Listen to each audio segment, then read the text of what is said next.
Kampanye Ganjar ke Banda Neira dipertanyakan. Begini penjelasan TPN 2 minggu jelang hari pencoblosan Pilpres 2024 calon presiden nomor urut 3 Ganjar Pranowo justru berkampanye di Banda Neira, salah satu pulau di Kepulauan Banda, Maluku.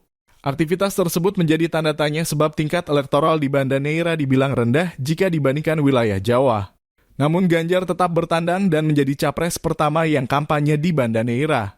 Terkait hal tersebut, juru bicara tim pemenangan nasional Ganjar Mahfud, Ciko Hakim mengatakan, kedatangan Ganjar ke Banda Neira dan pulau-pulau lain sebagai simbol pembangunan daerah terpencil akan menjadi fokus pasangan dengan nomor urut 3 tersebut. Ganjar Mahfud tidak ingin ada daerah yang dianaktirikan.